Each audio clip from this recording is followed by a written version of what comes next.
एक पासे तो आप स्कूल भी बंद करते, कॉलेजेस भी बंद करते ते कोर्ट्स 'ਚ भी काम रिस्ट्रिक्टेड हो गया ते अगर रैलियां होंदियां तो उत्थे हज़ारां लखां की भीड़ होंदी है। अगर ये चीज़ रहिंदी है तो लोगों को लगता या तो करोना है नहीं, सियासी परपंच है, अगर है तो फिर ये रैलियां क्यों।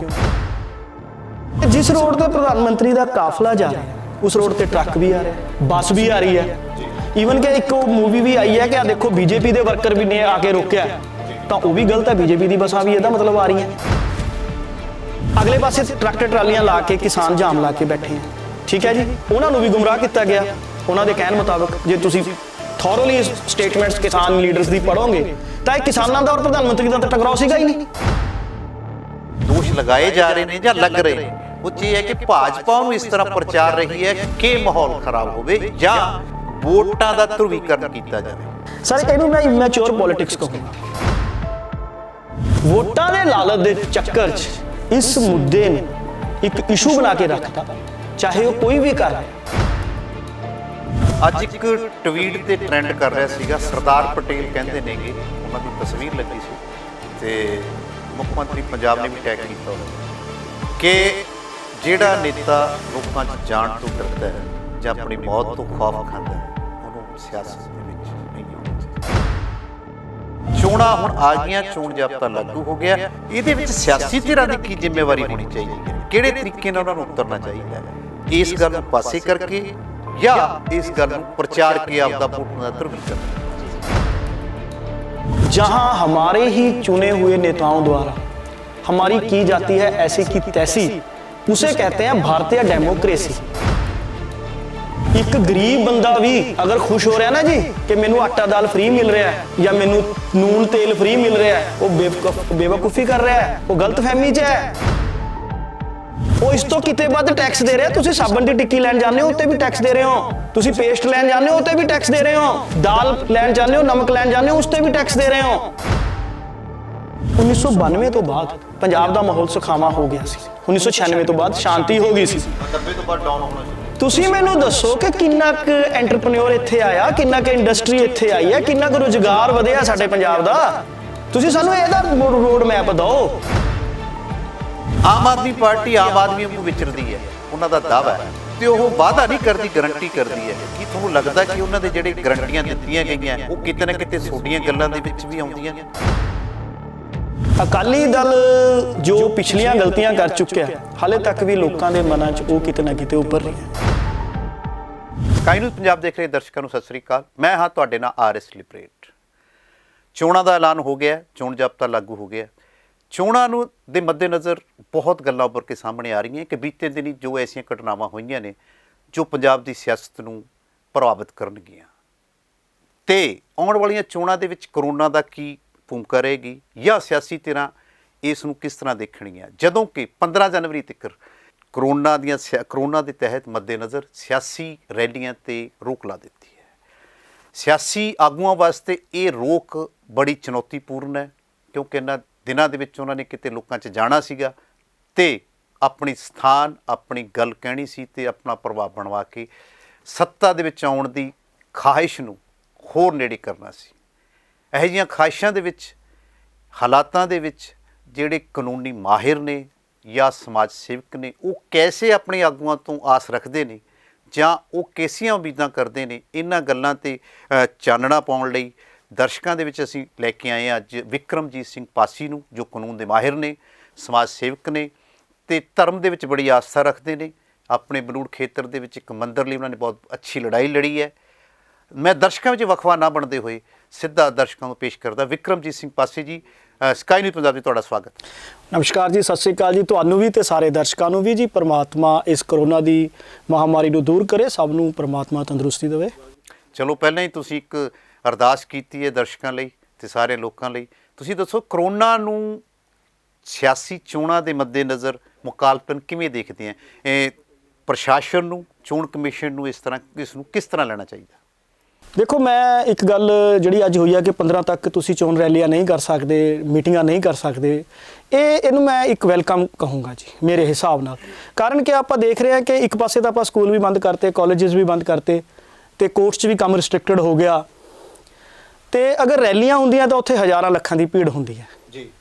ਤੇ ਲੋਕਾਂ ਦੇ ਵਿੱਚ ਇਸ ਗੱਲ ਨੂੰ ਲੈ ਕੇ ਫਰਸਟ੍ਰੇਸ਼ਨ ਵੀ ਬਹੁਤ ਆਈ ਸੀ ਕਿ ਸਿਆਸੀ ਮਾਹਰ ਚਾਹੇ ਸੀਐਮ ਸਾਹਿਬ ਵੀ ਸੀ, ਦੋ ਦਿਨ ਪਹਿਲਾਂ ਤਾਂ ਉਹਨਾਂ ਨੇ ਅਨਾਉਂਸ ਕੀਤਾ ਸੀ ਸਾਰੇ ਸਕੂਲ ਬੰਦ, ਕਾਲਜਸ ਬੰਦ, ਹੋਟਲਸ ਤੇ 50% ਰਿਸਟ੍ਰਿਕਸ਼ਨਸ, ਮਾਲਸ ਤੇ 50% ਰਿਸਟ੍ਰਿਕਸ਼ਨਸ, ਤੇ ਲੇਕਿਨ ਆਪ ਰੈਲੀਆਂ ਕਰ ਰਹੇ ਸੀ। ਲੋਕਾਂ 'ਚ ਇਸ ਚੀਜ਼ ਨੂੰ ਲੈ ਕੇ ਵੀ ਫਰਸਟ੍ਰੇਸ਼ਨ ਆਈ ਸੀ ਜੀ। ਤੇ ਅਗਰ ਇਹ ਚੀਜ਼ ਰਹਿੰਦੀ ਹੈ ਤਾਂ ਲੋਕਾਂ ਨੂੰ ਲੱਗਦਾ ਜਾਂ ਤਾਂ ਕਰੋਨਾ ਹੈ ਨਹੀਂ, ਸਿਆਸੀ ਪ੍ਰਪੰਚ ਹੈ, ਅਗਰ ਹੈ ਤਾਂ ਫਿਰ ਇਹ ਰੈਲੀਆਂ ਕਿਉਂ। ਤੇ ਮੈਂ ਇਸ ਨੂੰ, ਮੇਰੇ ਪਰਸਨਲ ਵਿਊ ਹੈ ਕਿ ਹਾਂ ਇੱਕ ਵੈਲਕਮ ਸਟੈਪ ਹੈ ਚੋਣ ਕਮਿਸ਼ਨ ਦਾ, ਕਿਉਂਕਿ ਜੇ ਤੁਸੀਂ ਆਪਣੀਆਂ ਗੱਲਾਂ ਰੱਖਣੀਆਂ ਤਾਂ ਤੁਸੀਂ ਹੋਰ ਵੀ ਮਾਧਿਅਮ ਬਹੁਤ ਹੈ, ਜਿੱਦਾਂ ਤੁਹਾਡਾ ਚੈਨਲ ਹੈ, ਹੋਰ ਬਹੁਤ ਚੈਨਲ ਹੈ, ਤੁਹਾਡੇ ਚੈਨਲ ਨੂੰ ਲਗਭਗ ਹਰ ਵਰਗ ਦੇਖਦਾ, ਤਾਂ ਉਹਦੇ ਰਾਹੀਂ ਵੀ ਤੁਸੀਂ ਆਪਣੀ ਗੱਲਾਂ ਰੱਖ ਸਕਦੇ ਆ। ਰੈਲੀਆਂ ਦੇ ਵਿੱਚ ਤਾਂ ਭੀੜ ਇਕੱਠੀ ਕਰਨ ਲਈ ਬਹੁਤ ਕੁਝ ਹੁੰਦਾ ਹੈ, ਤੇ ਨਾ ਹੀ ਤੁਸੀਂ ਕਿਸੇ ਵੀ ਹਾਲਤ ਦੇ ਵਿੱਚ, ਕਿਸੇ ਵੀ ਰੈਲੀ ਦੇ ਵਿੱਚ ਤੁਸੀਂ ਪ੍ਰੋਟੋਕੋਲ ਦਾ ਪਾਲਨ ਨਹੀਂ ਕਰ ਸਕਦੇ, ਕਰੋਨਾ ਦੀ ਗਾਈਡਲਾਈਨਸ ਦਾ ਪਾਲਨ ਨਹੀਂ ਕਰ ਸਕਦੇ, ਹੋ ਹੀ ਨਹੀਂ ਸਕਦਾ। ਹਾਂ ਪਾਸੀ ਜੀ, ਤੁਸੀਂ ਇੱਕ ਬੜੀ ਸੰਵੇਦਨਸ਼ੀਲ ਗੱਲ ਕੀਤੀ ਹੈ ਕਿ ਜੇ ਚੋਣਾਂ ਦੀਆਂ ਰੈਲੀਆਂ ਦੇ ਵਿੱਚ ਜੋ ਤੁਸੀਂ ਸਰਕਾਰ ਦੇ ਆਰਡਰ ਦਾ ਸਵਾਗਤ ਕੀਤਾ, ਤੇ ਮੈਨੂੰ ਲੱਗਦਾ ਕਿ ਜਿਹੜੇ ਅਧਿਕਾਰੀ ਨੇ ਤੇ ਲੋਕ ਵੀ ਇਸ ਗੱਲ ਨੂੰ ਸਮਝਣਗੇ, ਕਿਉਂਕਿ ਜ਼ਿਆਦਾ ਇਹ ਜ਼ਿੰਮੇਵਾਰੀ ਲੋਕਾਂ ਤੇ ਵੀ ਆਉਂਦੀ ਹੈ। ਜੇ ਮੰਨ ਲਓ ਇੱਕ ਲੀਡਰ ਤੁਹਾਨੂੰ ਬੁਲਾ ਰਿਹਾ ਤਾਂ ਕਿਤੇ ਨਾ ਕਿਤੇ ਜਾਣ ਵਾਲੇ ਲੋਕ ਵੀ ਇਹਨੂੰ ਸਾਵਧਾਨੀ ਵਰਤਦੇ ਹੋਏ ਜਾਂ ਤਾਂ ਕਰੋਨਾ ਦੀਆਂ ਹਦਾਇਤਾਂ ਦੇ ਮੁਤਾਬਕ ਜਾਣਗੇ ਜਾਂ ਨਹੀਂ ਜਾਣਗੇ। ਦੋ ਗੱਲਾਂ ਹੋ ਸਕਦੀਆਂ ਨੇ। ਪਰ ਸਿਆਸਤ ਦੀ ਗੱਲ ਚੱਲ ਹੀ ਗਈ ਤਾਂ ਆਪਾਂ ਸਿਆਸਤ 'ਤੇ ਆਉਂਦੇ ਹਾਂ। ਚੋਣ ਜ਼ਾਬਤਾ ਲੱਗ ਗਿਆ ਤੇ 14 ਫਰਵਰੀ ਨੂੰ ਵੋਟਾਂ ਪੈਣੀਆਂ ਤੇ 10 ਮਾਰਚ ਨੂੰ ਗਿਣਤੀ ਹੋ ਜਾਣੀ ਹੈ, ਤੇ ਜਿਹਦਾ ਲੰਮੇ ਸਮੇਂ ਤੋਂ ਇੰਤਜ਼ਾਰ ਸੀ ਲੋਕਾਂ ਨੂੰ ਤੇ ਸਿਆਸੀ ਧਿਰਾਂ ਨੂੰ। ਤੁਸੀਂ ਕਿਵੇਂ ਦੇਖਦੇ ਹੋ ਕਿ ਪ੍ਰਧਾਨ ਮੰਤਰੀ ਦੀ ਸੁਰੱਖਿਆ ਨੂੰ ਲੈ ਕੇ ਇੱਕ ਮੁੱਦਾ ਦੇਸ਼ ਹੀ ਨਹੀਂ ਵਿਦੇਸ਼ ਦੇ ਵਿੱਚ ਵੀ ਘੁੰਮ ਰਿਹਾ ਹੈ, ਤੇ ਕੇਂਦਰ ਨੂੰ, ਉਹਦੇ ਕੇਂਦਰ ਬੜੀ ਰਫਤਾਰ ਨਾਲ, ਤੇਜ਼ ਰਫਤਾਰੀ ਨਾਲ ਉਸ 'ਚ ਦਾਖਲ ਹੋ ਰਿਹਾ ਹੈ। ਇਸ ਸਮੇਂ ਲੋਕਾਂ ਦੀ ਕੀ ਜ਼ਿੰਮੇਵਾਰੀ ਬਣਦੀ ਹੈ ਤੇ ਸਿਆਸੀ ਧਿਰਾਂ ਦੀ ਕੀ ਜ਼ਿੰਮੇਵਾਰੀ ਹੈ ਇਸ ਮੁੱਦੇ ਨੂੰ ਸਹੀ ਤਰੀਕੇ ਨਾਲ ਨਜਿੱਠਣ ਲਈ? ਦੇਖੋ, ਸੁਪਰੀਮ ਕੋਰਟ ਦੇ ਵਿੱਚ ਮਾਮਲਾ ਵਿਚਾਰਧੀਨ ਹੋ ਗਿਆ। ਸੁਪਰੀਮ ਕੋਰਟ ਨੇ ਆਰਡਰਸ ਵੀ ਕਰਤੇ ਕਿ ਪ੍ਰਧਾਨ ਮੰਤਰੀ ਦੀ ਸੁਰੱਖਿਆ ਨਾਲ ਜਿੰਨੇ ਵੀ ਰਿਕਾਰਡ ਹੈ, ਚਾਹੇ ਉਹ ਈਮੇਲਸ ਹੈ, ਮੈਸੇजेस ਹੈ, ਉਹ ਸਾਰੀਆਂ ਹਾਈ ਕੋਰਟ ਦੇ ਹਵਾਲੇ ਕਰ ਦਿਓ, ਰਜਿਸਟਰਾਰ ਦੇ ਹਵਾਲੇ। ਤੇ ਸੈਂਟਰ ਵੱਲੋਂ ਵੀ ਆ ਗਏ, ਗ੍ਰਹਿ ਮੰਤਰਾਲੇ ਵੱਲੋਂ ਵੀ ਅੱਜ ਆਏ ਸੀਗੇ, ਤਕਰੀਬਨ 14 ਸੀਨੀਅਰ ਆਫੀਸਰਸ ਦੀ ਜਿਹੜੀ ਹੈ ਉਹਨਾਂ ਨੇ ਪੁੱਛਗਿੱਛ ਕੀਤੀ ਹੈ ਜੀ। ਤੇ ਲੋਕਾਂ ਨੂੰ ਇਸ ਮੁੱਦੇ ਨੂੰ ਉਭਾਰਨਾ ਨਹੀਂ ਚਾਹੀਦਾ, ਕਾਨੂੰਨ ਨੂੰ ਆਪਣਾ ਕੰਮ ਕਰਨ ਦੇਣਾ ਚਾਹੀਦਾ। ਕਾਰਨ ਕੀ ਹੈ ਮੈਂ ਤੁਹਾਨੂੰ ਦੱਸਦਾ ਜੀ। ਬਿਲਕੁਲ ਸਿਕਿਉਰਿਟੀ ਲੈਪਸ ਹੋਇਆ, ਜੋ ਮੇਰਾ ਆਪਣਾ ਵਿਚਾਰ ਹੈ ਜੀ। ਤੁਸੀਂ ਇੱਕ ਚੀਜ਼ ਦੇਖੋ ਕਿ ਕਿਸਾਨ ਨੇਤਾਵਾਂ ਦੇ ਬਿਆਨ ਜੋ ਉਸ ਦਿਨ ਆਏ ਹੈ, ਉਹਨਾਂ ਨੇ ਕਿਹਾ ਅਸੀਂ ਤਾਂ ਪ੍ਰਧਾਨ ਮੰਤਰੀ ਦਾ ਰਸਤਾ ਰੋਕਣਾ ਹੀ ਨਹੀਂ ਸੀ ਚਾਹੁੰਦੇ। ਉਹਨਾਂ ਨੇ ਕਿਹਾ ਅਸੀਂ ਤਾਂ ਡੀਸੀ ਆਫਿਸ ਜਾ ਰਹੇ ਸੀ ਆਪਣਾ ਮੰਗ ਪੱਤਰ ਦੇਣ ਜੀ। ਅੱਛਾ, ਉਹਨਾਂ ਨੇ ਇਹ ਵੀ ਕਿਹਾ ਕਿ ਸਾਨੂੰ ਉੱਥੇ ਪੁਲਿਸ ਆਫੀਸਰਸ ਨੇ ਕਿਹਾ ਵੀ ਤੁਸੀਂ ਇੱਥੇ ਰੋਕ ਲਓ। ਇਹ ਵੀ ਹੋਇਆ ਕਿ ਲੀਕੇਜ ਵੀ ਹੋਈ ਹੈ। ਹੁਣ ਮੈਂ ਤੁਹਾਨੂੰ ਇੱਕ ਟਾਈਮਿੰਗ ਦੱਸਦਾ। ਉਸ ਤੋਂ ਪਹਿਲਾਂ ਪੰਜਾਬ ਦਾ ਮਾਹੌਲ ਕਿਆ ਬਣਾਇਆ ਜਾ ਰਿਹਾ ਹੈ। ਪ੍ਰਧਾਨ ਮੰਤਰੀ ਇਹ ਕਹਿ ਕੇ ਗਿਆ ਹੈ ਕਿ ਆਪਣੇ ਸੀਐਮ ਨੂੰ ਕਹਿ ਦੇਣਾ ਕਿ ਮੈਂ ਜਿੰਦਾ ਜਾ ਰਿਹਾ ਇੱਥੋਂ, ਬਠਿੰਡਾ ਏਅਰਪੋਰਟ ਤੱਕ ਪਹੁੰਚ ਗਿਆ। ਪ੍ਰਧਾਨ ਮੰਤਰੀ ਨੇ ਇਹ ਨਹੀਂ ਕਿਹਾ ਕਿ ਪੰਜਾਬੀਆਂ ਨੂੰ ਕਹਿ ਦੇਣਾ। ਪ੍ਰਧਾਨ ਮੰਤਰੀ ਨੇ ਇਹ ਨਹੀਂ ਕਿਹਾ ਆਵਾਮ ਨੂੰ ਕਹਿ ਦੇਣਾ, ਜਾਂ ਸਿੱਖਾਂ ਨੂੰ ਕਹਿ ਦੇਣਾ, ਜਾਂ ਹਿੰਦੂਆਂ ਨੂੰ ਕਹਿ ਦੇਣਾ ਜੀ। ਤਾਂ ਲੇਕਿਨ ਬਣਾਇਆ ਗਿਆ ਜਾ ਰਿਹਾ ਹੈ ਕਿ ਪ੍ਰਧਾਨ ਮੰਤਰੀ ਪੰਜਾਬ ਦਾ ਦੁਸ਼ਮਣ ਬਣਾਇਆ ਗਿਆ ਜਾ ਰਿਹਾ, ਪੰਜਾਬੀਅਤ ਤੇ ਅਟੈਕ ਹੋ ਰਿਹਾ। ਮਤਲਬ ਪੋਲੀਟੀਕਲ, ਮੈਂ ਇੱਕ ਗੱਲ ਸਪਸ਼ਟ ਕਹਿਣਾ ਚਾਹੁੰਦਾ ਤੁਹਾਡੇ ਚੈਨਲ ਤੋਂ ਕਿ ਪੋਲੀਟੀਕਲ ਲੀਡਰ ਆਪਣੇ ਚੁਣਾਵਾਂ ਦੇ ਮਫਾਦ ਦੇ ਲਈ ਸਾਨੂੰ ਗੁੰਮਰਾਹ ਕਰਦੇ ਆ। ਓਪਨ ਮੈਂ ਕਹਿ ਰਿਹਾ ਜੀ ਇਹ ਵਰਡ। ਕਾਰਨ ਕਿਆ ਹੈ ਕਿ ਅੱਜ ਕਿਆ ਕਰਿਆ ਜਾ ਰਿਹਾ, ਪੰਜਾਬੀਆਂ ਨੂੰ ਅਟੈਕ ਕਰਕੇ ਜੀ, ਪੰਜਾਬੀ ਤਾਂ ਆਪਣੀ ਕੁਰਬਾਨੀਆਂ ਦਿੰਦੇ ਆ ਜੀ, ਤੁਸੀਂ ਪੰਜਾਬੀ ਤੁਹਾਡੀ ਸੁਰੱਖਿਆ ਲਈ ਉਹ ਕਰਦੇ ਜੀ। ਮਤਲਬ ਇਹ ਚੀਜ਼ਾਂ ਮੈਂ ਨਹੀਂ ਕਹਿੰਦਾ ਕਿ ਕਰਨੀਆਂ ਚਾਹੀਦੀਆਂ, ਕਿਉਂਕਿ ਕਿਸਾਨਾਂ ਨੇ ਪਹਿਲੇ ਦਿਨ ਹੀ ਕਹਿ ਦਿੱਤਾ ਸੀ ਕਿ ਅਸੀਂ ਤਾਂ ਪ੍ਰਧਾਨ ਮੰਤਰੀ ਦਾ ਰਾਹ ਰੋਕਣਾ ਨਹੀਂ ਸੀ। ਹੋਇਆ ਕਿਆ ਹੁਣ ਇਸ 'ਚ 10:20 ਤੇ ਬਠਿੰਡਾ ਪ੍ਰਧਾਨ ਮੰਤਰੀ ਲੈਂਡ ਕਰਦਾ ਜੀ। 10:30 ਤੇ ਐਸਪੀਜੀ ਡੀਜੀਪੀ ਸਾਹਿਬ ਨੂੰ ਫੋਨ ਕਰਦੀ ਹੈ, ਮੈਸੇਜ ਲਗਾਉਂਦੀ ਹੈ ਕਿ ਦੱਸੋ ਰੂਟ ਕਲੀਅਰ ਹੈ ਜੀ। 11 ਵਜੇ ਉਹਨਾਂ ਨੂੰ ਮੈਸੇਜ ਕੀਤਾ ਜਾਂਦਾ ਐਸਪੀਜੀ ਨੂੰ ਕਿ ਜੀ ਰੂਟ ਕਲੀਅਰ ਹੈ। ਇਸ ਦੇ ਦਰਮਿਆਨ ਤਕਰੀਬਨ 10-11 ਵਾਰ ਉਹਨਾਂ ਦੀ ਆਪਸ 'ਚ ਡਿਸਕਸ਼ਨਸ। ਮੈਂ ਥੋੜੀ ਜਿਹੀ ਗੱਲ ਟੁੱਕਣਾ ਚਾਹਾਂਗਾ। ਤੁਸੀਂ ਥੋੜਾ ਜਿਹਾ ਦਰਸ਼ਕਾਂ ਲਈ ਵੀ ਕਲੀਅਰ ਕਰੋ ਕਿ ਜਿਹੜੀ ਗੱਲ ਹਮੇਸ਼ਾ ਸ਼ਸ਼ੋਪੰਚ ਜਾਂ ਕਨਫਿਊਜ਼ਨ 'ਚ ਨਜ਼ਰ ਆ ਰਹੀ ਹੈ ਕਿ ਜਿਹੜਾ ਸੜਕੀ ਰਸਤਾ ਅਪਣਾਇਆ ਗਿਆ, ਅਚਾਨਕ ਅਪਣਾਇਆ ਗਿਆ, ਕੀ ਇਹ ਪਹਿਲਾਂ ਸੀਗਾ ਪਲਾਨ 'ਚ? ਜੀ, ਉਹਦੇ ਲਈ ਮੈਂ ਤੁਹਾਨੂੰ ਦੱਸਦਾ, ਸਿਕਿਉਰਿਟੀ ਏਜੰਸੀਜ਼ ਨੇ ਜੀ ਪੰਜਾਬ ਸਰਕਾਰ ਨੂੰ ਪਹਿਲਾਂ ਚਿੱਠੀ ਭੇਜੀ ਸੀ ਜੀ ਕਿ ਪ੍ਰਧਾਨ ਮੰਤਰੀ ਦੇ ਉੱਤੇ ਮਤਲਬ ਕਿ ਰਸਤੇ ਰੋਕੇ ਜਾ ਸਕਦੇ ਆ। ਤਾਂ ਫਾਈਨਲ ਪਹਿਲਾਂ ਇਹ ਪਲਾਨਿੰਗ ਹੋਈ ਸੀ ਕਿ ਬਾਈ 에ਅਰ ਜਾਣਗੇ। ਉਸ ਤੋਂ ਬਾਅਦ ਇੱਕ ਦਿਨ ਪਹਿਲਾਂ ਐਸਪੀਜੀ ਨੇ ਪੰਜਾਬ ਸਰਕਾਰ ਨੂੰ, ਜੋ ਮੈਨੂੰ ਸੁਣਨ ਚ ਆਇਆ, ਕਿ ਪਤਾ ਲੱਗਿਆ ਸੀ ਕਿ ਇਨਫੋਰਮ ਕਰਤਾ ਸੀ ਕਿ ਬਾਰਿਸ਼ ਦਾ ਮੌਸਮ ਹੈ, ਮੌਸਮ ਖਰਾਬ ਹੋ ਸਕਦਾ, ਤਾਂ ਤੁਹਾਨੂੰ ਰੂਟਸ ਜਿਹੜੇ ਆ ਰੋਡ ਰੂਟਸ ਆਲਟਰਨੇਟ ਰੱਖਣੇ ਪੈਣੇ। ਯਾਨੀ ਇੱਕ ਦਿਨ ਪਹਿਲਾਂ ਦੀ ਗੱਲ ਹੈ। ਹਾਂ, ਇੱਕ ਦਿਨ ਪਹਿਲਾਂ ਜੋ ਮੈਨੂੰ ਪਤਾ ਲੱਗਿਆ। ਉਸ ਦਿਨ ਵੀ ਜਦੋਂ 10:30 ਵਜੇ ਐਸਪੀਜੀ ਨੇ, ਜਿੱਦਾਂ ਇੱਕ ਗੱਲ ਫੈਲਾਈ ਜਾ ਰਹੀ ਹੈ ਨਾ ਕਿ ਐਸਪੀਜੀ ਆਪਣੇ ਕੰਟਰੋਲ 'ਚ ਲੈ ਲੈਂਦੀ ਹੈ, ਐਸਪੀਜੀ ਕੰਟਰੋਲ 'ਚ ਨਹੀਂ ਲੈਂਦੀ, ਐਸਪੀਜੀ ਤਾਲਮੇਲ ਬਣਾਉਂਦੀ ਹੈ ਲੋਕਲ ਸਰਕਾਰ ਦੇ ਨਾਲ, ਜੋ ਫਿਰ ਪੁਲਿਸ ਉੱਥੇ ਜਾ ਕੇ ਕੰਟਰੋਲ 'ਚ ਲੈਂਦੀ ਹੈ, ਐਸਪੀਜੀ ਉਹਨੂੰ ਮੋਨੀਟਰ ਕਰਦੀ ਹੈ ਜੀ। ਤਾਂ 10:30 ਤੋਂ ਲੈ ਕੇ 11 ਦੇ ਵਿੱਚ ਤਕਰੀਬਨ 11 ਵਾਰ ਇਹਨਾਂ ਦੀ ਫੋਨ ਤੇ ਗੱਲਬਾਤ ਹੋਈ ਹੈ। ਉਸ ਤੋਂ ਬਾਅਦ 11:01 ਤੇ ਕਲੀਅਰੈਂਸ ਦਿੱਤੀ ਹੈ ਡੀਜੀਪੀ ਆਫਿਸ ਵੱਲੋਂ ਕਿ ਰੋਡ ਕਲੀਅਰ ਹੈ, ਕੋਈ ਰੁਕਾਵਟ ਨਹੀਂ ਹੈ। 11:08 ਤੇ ਪ੍ਰਧਾਨ ਮੰਤਰੀ ਦਾ ਕਾਫਲਾ ਤੁਰਦਾ ਹੈ ਔਰ 1:05 ਤੇ ਵਾਪਸ ਮੁੜਦਾ ਜਿੱਥੋਂ ਫਸਿਆ ਜਾ ਕੇ, ਉੱਥੇ ਰੁਕਾਵਟ ਪੈਦਾ ਹੋਈ ਹੈ। 11:08 ਤੇ ਜਦੋਂ ਪ੍ਰਧਾਨ ਮੰਤਰੀ ਦਾ ਕਾਫਲਾ ਤੁਰਦਾ ਹੈ ਬਾਈ ਰੋਡ ਜੀ, ਤਾਂ ਉਦੋਂ ਤੱਕ ਡੀਜੀਪੀ ਆਫਿਸ ਜਾਂ ਪੰਜਾਬ ਪੁਲਿਸ ਵੱਲੋਂ ਕਿਤੇ ਨਹੀਂ ਦੱਸਿਆ ਗਿਆ ਕਿ ਰੋਡ ਤੇ ਕੋਈ ਬਲੌਕੇਜ ਹੈ ਜਾਂ ਕੋਈ ਉੱਥੇ ਧਰਨਾ ਲੱਗਿਆ, ਔਰ ਰਿਐਲਿਟੀ 'ਚ ਉਸ ਟਾਈਮ ਤੱਕ ਉਸ ਰੋਡ ਤੇ ਕੋਈ ਧਰਨਾ ਸੀਗਾ ਵੀ ਨਹੀਂ। ਹੁਣ ਮਨਜਿੰਦਰ ਸਿਰਸਾ ਇੱਕ ਡਿਬੇਟ 'ਚ ਦੱਸ ਰਹੇ ਸੀ ਕਿ ਐਮਐਲਏ ਨੂੰ ਐਸਐਸਪੀ ਜਾਂ ਕਿਤੋਂ ਵੀ ਰੂਟ ਲੀਕ ਹੋਇਆ, ਉਹਨੇ ਫਿਰ ਆਪਣੇ 3 ਬੰਦਿਆਂ ਦੇ ਨਾਮ ਵੀ ਦੱਸੇ ਕਿ ਉਹਨਾਂ 3 ਬੰਦਿਆਂ ਨੂੰ ਅੱਗੇ ਲੀਕ ਹੋਇਆ, ਉਸ ਤੋਂ ਬਾਅਦ ਜਾ ਕੇ ਉੱਥੇ ਧਰਨਾ ਲੱਗਿਆ। ਹੁਣ ਜਿਸ ਰੋਡ ਤੇ ਦੇਖੋ ਇੱਕ ਪ੍ਰੋਟੋਕੋਲ ਹੈ, ਕਹਿਣ ਨੂੰ ਆਪਾਂ ਹਲੇ ਇਸ ਪੋਜੀਸ਼ਨ 'ਚ ਨਹੀਂ ਹੈ ਕਿ ਹਿੰਦੁਸਤਾਨ ਨੂੰ ਤੁਸੀਂ ਕੈਨੇਡਾ ਜਾਂ ਅਮਰੀਕਾ ਨਾਲ ਕੰਪੇਅਰ ਕਰ ਲਓਗੇ ਕਿ ਜੀ ਪ੍ਰਧਾਨ ਮੰਤਰੀ ਗਲੀਆਂ 'ਚ ਘੁੰਮ ਰਿਹਾ। ਕਾਰਨ ਕੀ ਹੈ? ਸਾਡਾ ਇੱਥੇ ਅਲੱਗ-ਅਲੱਗ ਧਰਮ, ਅਲੱਗ-ਅਲੱਗ ਜਾਤ, ਅਲੱਗ-ਅਲੱਗ ਸੋਚ ਦੇ ਲੋਕ ਹੈ, ਅਲੱਗ ਮਾਹੌਲ ਹੈ, ਅਲੱਗ ਤਰ੍ਹਾਂ ਦਾ ਮਾਹੌਲ ਹੈ। ਕੁਝ ਦਿਨ ਪਹਿਲਾਂ ਹੀ ਆਪਾਂ ਜਨਰਲ ਵਿਪਿਨ ਰਾਵਤ ਨੂੰ ਖੋ ਕੇ ਹਟੇ ਜੀ, ਹੈਲੀਕਾਪਟਰ ਕ੍ਰੈਸ਼ ਹੋਇਆ, ਬਿਲਕੁਲ ਜੀ, ਮੌਸਮ ਖਰਾਬ ਸੀ, ਬਾਰਡਰ ਏਰੀਆ, ਡਰੋਨਸ ਲਗਾਤਾਰ ਆ ਰਹੇ हैं,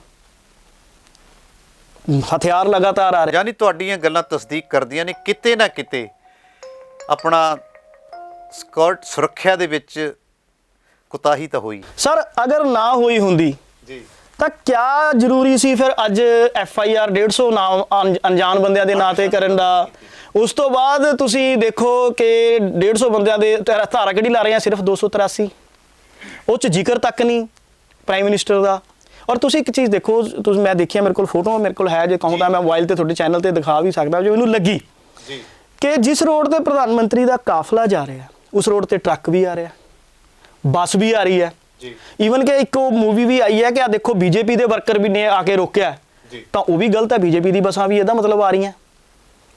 ਤਾਂ ਇਹ ਅਗਲੇ ਪਾਸੇ ਟਰੈਕਟਰ ਟਰਾਲੀਆਂ ਲਾ ਕੇ ਕਿਸਾਨ ਜਾਮ ਲਾ ਕੇ ਬੈਠੇ ਆ, ਠੀਕ ਹੈ ਜੀ, ਉਹਨਾਂ ਨੂੰ ਵੀ ਗੁੰਮਰਾਹ ਕੀਤਾ ਗਿਆ ਉਹਨਾਂ ਦੇ ਕਹਿਣ ਮੁਤਾਬਕ। ਜੇ ਤੁਸੀਂ ਥੋਰੋਲੀ ਸਟੇਟਮੈਂਟਸ ਕਿਸਾਨ ਲੀਡਰਸ ਦੀ ਪੜ੍ਹੋਗੇ ਤਾਂ ਇਹ ਕਿਸਾਨਾਂ ਦਾ ਔਰ ਪ੍ਰਧਾਨ ਮੰਤਰੀ ਦਾ ਤਾਂ ਟਕਰਾਅ ਸੀਗਾ ਹੀ ਨਹੀਂ। ਹਾਲਾਤ ਬਣਾਏ ਗਏ ਜਾਂ ਕੁਝ ਵੀ ਹੋ ਸਕਦਾ ਹੈ, ਇਹਦੀ ਪ੍ਰੋਪਰ ਇਨਵੈਸਟੀਗੇਸ਼ਨ, ਇਸੇ ਲਈ ਸੀਰੀਅਸਲੀ ਸੁਪਰੀਮ ਕੋਰਟ ਨੇ ਬੜਾ ਵੈਲਕਮ ਕਦਮ ਕੀਤਾ ਹੈ, ਸੀਰੀਅਸਲੀ ਲਿਆ, ਔਰ ਹੋਮ ਮਿਨਿਸਟਰੀ ਜੋ ਆਪਣੇ ਇੰਡੀਆ ਦੀ ਹੈ ਬੜੇ ਸੀਰੀਅਸਲੀ ਲੈ ਰਹੀ ਹੈ, ਲੈਣੀ ਵੀ ਚਾਹੀਦੀ ਹੈ, ਕਿਉਂਕਿ ਇਹ ਮਸਲਾ ਸਰ ਇੱਕ ਚੀਜ਼ ਇਮੇਜਿਨ ਕਰੋ, ਖੁਦਾ ਨਾ ਖਾਸਤਾ ਅਗਰ ਕੋਈ 19-21 ਹੋ ਜਾਂਦੀ, ਸਾਡੇ ਦੇਸ਼ ਦਾ ਮਾਹੌਲ ਕਿਆ ਹੋਣਾ ਸੀ? ਖੁਦਾ ਨਾ ਖਾਸਤਾ ਸਾਡੇ ਦੇਸ਼ ਨੂੰ ਕਿੱਡਾ ਬੜਾ ਕਿਆ ਕੁਝ ਹੋ ਸਕਦਾ ਸੀ। ਮੈਂ ਪ੍ਰਮਾਤਮਾ ਨੇ ਬਹੁਤ ਸ਼ੁਕਰ ਹੈ ਕਿ, ਪਰ ਇਹਦੀ ਹਰ ਚੀਜ਼ ਦੀ ਬਹੁਤ ਬਾਰੀਕੀ ਨਾਲ ਜਾਂਚ ਹੋਣਾ ਬਹੁਤ ਹੀ ਜ਼ਰੂਰੀ ਹੈ। ਸੁਪਰੀਮ ਕੋਰਟ ਨੇ ਅੱਛਾ ਕਦਮ ਉਠਾਇਆ, ਬਿਲਕੁਲ ਠੀਕ ਕਦਮ ਲਿਆ ਜੀ। ਉਹ ਜਿਨ੍ਹਾਂ ਨੇ ਵੀ, ਮਨਿੰਦਰ ਸਿੰਘ ਜੀ ਨੇ ਜੋ ਪਟੀਸ਼ਨ ਫਾਈਲ ਕੀਤੀ ਹੈ, ਮੈਂ ਬਿਲਕੁਲ ਸਹੀ ਫਾਈਲ ਕੀਤੀ ਹੈ ਮੇਰੇ ਹਿਸਾਬ ਨਾਲ ਤਾਂ ਜੀ। ਚਲੋ ਇਸ ਜਿਹੜੀ ਕੁਤਾਹੀ ਤੇ ਕਾਰਵਾਈ ਤਾਂ ਹੋਣੀ ਚਾਹੀਦੀ ਹੈ। ਜਿਸ ਤਰ੍ਹਾਂ ਹਮੇ ਦੋਸ਼ ਲੱਗ ਰਹੇ ਨੇ ਕਿ ਦੋਸ਼ ਲਗਾਏ ਜਾ ਰਹੇ ਨੇ ਜਾਂ ਲੱਗ ਰਹੇ ਨੇ, ਉਹ 'ਚ ਇਹ ਹੈ ਕਿ ਭਾਜਪਾ ਨੂੰ ਇਸ ਤਰ੍ਹਾਂ ਪ੍ਰਚਾਰ ਰਹੀ ਹੈ ਕਿ ਮਾਹੌਲ ਖਰਾਬ ਹੋਵੇ ਜਾਂ ਵੋਟਾਂ ਦਾ ਧਰੁਵੀਕਰਨ ਕੀਤਾ ਜਾਵੇ। ਸਰ ਇਹਨੂੰ ਮੈਂ ਇਮੈਚੋਰ ਪੋਲਿਟਿਕਸ ਕਹੂੰਗਾ। ਉਹ ਭਾਜਪਾ ਅਗਰ ਇਦਾਂ ਦਾ ਪ੍ਰਚਾਰ ਰਹੀ ਆ ਤਾਂ ਉਹ ਵੀ ਇਮੈਚੋਰ ਹੈ ਉਹਨਾਂ ਨੂੰ, ਔਰ ਅਗਰ ਜਿੱਦਾਂ ਦੇ ਬਿਆਨ ਸਾਡੇ ਲੀਡਰਾਂ ਨੇ ਕਾਂਗਰਸ ਦਿਆਂ ਨੇ ਵੀ ਦਿੱਤੇ ਆ, ਮੈਂ ਉਹਨਾਂ ਨੂੰ ਵੀ ਇਮੈਚੋਰ ਕਹੂੰਗਾ। ਕਾਰਨ ਕੀ ਹੈ? हिंदुस्तान की एक बदकिस्मती रही जी।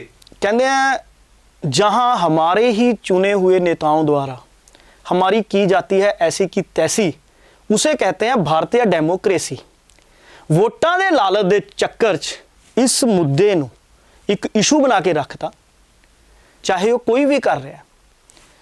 हुण फॉर एग्जाम्पल कोई कहता जी उत्थे 700 बंदे नहीं सी, कोई कहता 500 नहीं सी, उन्होंने पहुंचण तो दो। वधिया तुसीं तां विरोधी धी रहो, तुसीं कहो भी उत्थे भीड़ नहीं इकट्ठी हुई। ਔਰ ਪ੍ਰਧਾਨ ਮੰਤਰੀ ਕਾਫੀ ਕੁਝ ਲੈ ਕੇ ਆ ਰਿਹਾ ਸੀ ਪੰਜਾਬ ਨੂੰ। ਕਿੰਨੇ ਹਜ਼ਾਰ ਕਰੋੜ ਦੇ ਪ੍ਰੋਜੈਕਟ ਸੀ ਸਾਡੇ ਪੰਜਾਬ ਨੂੰ ਮਿਲਨੇ ਸੀ। ਉਸ ਤੋਂ ਬਾਅਦ ਅਗਰ ਬੀਜੇਪੀ ਵੀ ਇਸ ਨੂੰ ਮੁੱਦਾ ਬਣਾ ਰਹੀ ਹੈ ਤਾਂ ਉਹ ਵੀ ਗਲਤ ਕਰ ਰਹੀ ਹੈ।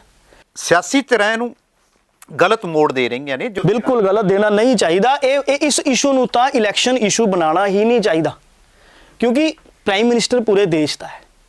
ਪ੍ਰਾਈਮ ਮਿਨਿਸਟਰ ਦੀ ਸੁਰੱਖਿਆ ਨਾਲ ਅਗਰ ਕੋਈ ਮੈਂ ਕਹਿੰਦਾ ਅਫਵਾਹ ਵੀ ਹੋਵੇ ਤਾਂ ਉਹਨੂੰ ਵੀ ਬੜੀ ਸੀਰੀਅਸਲੀ ਲੈਣਾ ਚਾਹੀਦਾ, ਜਿੱਥੇ ਉਹ ਅਫਵਾਹ ਸਾਡੇ ਕਿਸੇ ਵੀ ਵੱਡੇ ਪ੍ਰਾਈਮ ਮਿਨਿਸਟਰ, ਪ੍ਰੈਜ਼ੀਡੈਂਟ ਜਾਂ ਕਿਸੇ ਵੀ ਵੱਡੇ ਲੀਡਰ ਨਾਲ ਰਿਲੇਟਡ ਹੈ।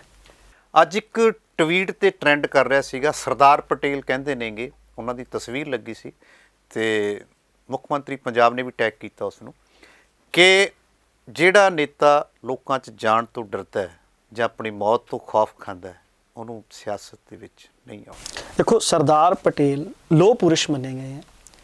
ਜੋ ਉਹਨਾਂ ਦੇ ਉਦੋਂ ਦੇ ਹਾਲਾਤ ਸੀ ਜੀ, ਉਸ ਵਕਤ ਦੇਸ਼ ਭਗਤ ਜੋ ਸਾਡੇ ਸੀ ਉਹ ਕੁਰਬਾਨੀਆਂ ਦੇਣ ਨੂੰ ਤਿਆਰ ਰਹਿੰਦੇ ਸੀ।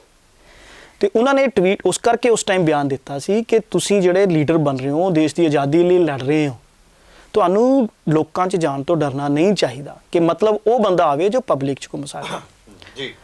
ਦੂਸਰੀ ਚੀਜ਼ ਕਿ ਪ੍ਰਧਾਨ ਮੰਤਰੀ ਦਾ ਪ੍ਰੋਟੋਕੋਲ ਹੈ ਕਿ ਪ੍ਰਧਾਨ ਮੰਤਰੀ ਦੀ ਗੱਡੀ ਅਗਰ ਰੋਡ ਤੇ ਜਾ ਰਹੀ ਹੈ, ਕਾਫਿਲਾ ਜਾ ਰਿਹਾ ਹੈ, ਤਾਂ ਉਹ 2 ਸੈਕਿੰਡ ਲਈ ਵੀ ਰੁਕਣਾ ਨਹੀਂ ਚਾਹੀਦਾ। ਇੱਥੇ ਤਾਂ 15 ਤੋਂ 20 ਮਿੰਟ ਰੁਕਿਆ ਜੀ। ਇਹਨੂੰ ਇਹ ਨਾ ਸੋਚੋ ਕਿ ਮੈਂ ਕਿਸੇ ਪਾਰਟੀ ਦੇ ਖਿਲਾਫ ਹਾਂ ਜਾਂ ਲੀਡਰ ਦੇ ਖਿਲਾਫ ਹਾਂ। ਮੈਂ ਇੱਕ ਸੱਚਾਈ ਬਿਆਨ ਕਰੂੰਗਾ, ਮੈਂ ਸੱਚ ਕਹਿਣ ਤੋਂ ਡਰਨਾ ਚਲੋ ਨਹੀਂ। ਕਹਿਣ ਦਾ ਮਤਲਬ ਇਹ ਹੈ ਕਿ ਤੁਸੀਂ ਵਕਾਲਤ ਪੇਸ਼ੇ ਨਾਲ ਸੰਬੰਧਿਤ ਹੋ, ਤੁਸੀਂ ਸਮਝਦੇ ਹੋ ਕਿ ਕਿਹੜੀ ਚੀਜ਼ ਕਾਨੂੰਨ ਨਿਗਾਹ ਦੇ ਹਿਸਾਬ ਨਾਲ ਗਲਤ ਹੈ। ਕਿਆ ਤੁਸੀਂ ਇਸ ਚੀਜ਼ ਨੂੰ ਮੰਨੋਗੇ ਕਿ ਪ੍ਰਧਾਨ ਮੰਤਰੀ ਆਪਣਾ ਕਾਫਿਲਾ ਛੱਡੇ ਤੇ ਬਸਤੀਆਂ 'ਚ ਚਲਿਆ ਜਾਏ, ਉੱਥੇ ਕੁਝ 19-21 ਹੋ ਜੇ? ਕਿਆ ਅਸੀਂ ਇਸ ਚੀਜ਼ ਨੂੰ ਦਲੇਰੀ ਕਹਾਂਗੇ? ਫਿਰ ਕੱਲ ਨੂੰ ਤੁਸੀਂ ਇਹੀ ਲੋਕ ਕਹੋਗੇ ਕਿ ਤੁਸੀਂ ਤਾਂ ਆਪਣਾ ਸਿਕਿਉਰਿਟੀ ਸਰਕਲ ਤੋੜ ਕੇ ਅੱਗੇ ਵਧੇ ਸੀ। ਜੀ, ਠੀਕ ਹੈ ਨਾ। ਦਲੇਰੀ ਅੱਜ ਦੇ ਹਾਲਾਤ, ਅੱਜ ਦੇ ਸਮੇਂ 'ਚ, ਔਰ ਤੁਸੀਂ ਬਾਰਡਰ ਏਰੀਆ 'ਚ ਪ੍ਰਧਾਨ ਮੰਤਰੀ ਉੱਥੇ ਘੁੰਮ ਰਿਹਾ, ਮਾਫ ਕਰਨਾ, ਇਸੇ ਲਈ ਜਿੰਨੇ ਵੀ ਸਿਆਣੇ ਸਿਆਸਤਦਾਨ ਹੈ, ਚਾਹੇ ਉਹ ਕੈਪਟਨ ਅਮਰਿੰਦਰ ਸਿੰਘ, ਚਾਹੇ ਉਹ ਸਰਦਾਰ ਪ੍ਰਕਾਸ਼ ਸਿੰਘ ਬਾਦਲ, ਈਵਨ ਕਿ ਭਗਵੰਤ ਮਾਨ ਜੀ ਨੇ ਵੀ ਇਹ ਗੱਲ ਕਹੀ ਕਿ ਨਹੀਂ, ਇਹ ਸਿਕਿਉਰਿਟੀ ਲੈਪਸ ਨਹੀਂ ਹੋਣਾ ਚਾਹੀਦਾ ਸੀ। ਅੱਜ ਸੁਨੀਲ ਜਾਖੜ ਜੀ ਨੇ ਵੀ, ਸੁਨੀਲ ਜਾਖੜ ਜੀ, ਮਨੀਸ਼ ਤਿਵਾੜੀ ਜੀ, ਕਿਉਂ? ਕਿਉਂਕਿ ਉਹ ਇਸ ਮਾਮਲੇ ਦੀ ਸੈਂਸਿਟੀਵਿਟੀ ਨੂੰ ਸਮਝਦੇ ਹੈ, ਉਹ ਇਸ ਦੀ ਡੈਪਥ ਨੂੰ ਸਮਝਦੇ ਹੈ। ਆਪਾਂ ਜਿੰਨਾ ਮਰਜ਼ੀ ਦਲੇਰ ਦਾ ਮਤਲਬ ਕਿਆ ਹੁੰਦਾ? ਫਿਰ ਤਾਂ ਕੱਲ ਨੂੰ ਆਪਾਂ ਇਹ ਕਹੋ ਕਿ ਸਾਡੇ ਜਿਹੜੇ ਲੀਡਰ ਹੈ ਉਹ ਔਰ ਉਹਨਾਂ ਦੇ ਬੱਚੇ ਬਾਰਡਰ ਤੇ ਖੜੇ ਹੋਣੇ ਚਾਹੀਦੇ ਆ, ਫਿਰ ਤਾਂ ਅਸਾਲਟਾ ਲੈ ਕੇ ਅਸੀਂ ਲੀਡਰ ਮੰਨਣ ਨੂੰ ਤਿਆਰ ਹੈ। ਜਾਣਗੇ ਨਹੀਂ। ਉਹ ਹਰ ਚੀਜ਼ ਦਾ ਇੱਕ ਟਾਈਮ ਹੁੰਦਾ, ਹਰ ਚੀਜ਼ ਦਾ ਇੱਕ ਮਾਹੌਲ ਹੁੰਦਾ। ਫਿਰ ਤਾਂ ਆਪਾਂ ਇਹ ਕਹੀਏ ਕਿ ਯਾਰ ਪ੍ਰਧਾਨ ਮੰਤਰੀ ਸਾਡਾ ਭਲਵਾਨੀ 'ਚ ਬਹੁਤ ਤਕੜਾ ਹੋਣਾ ਚਾਹੀਦਾ, ਕੱਲ ਨੂੰ ਉਹਨੂੰ ਕੁਸ਼ਤੀਆਂ ਲੜਵਾ ਲਓ।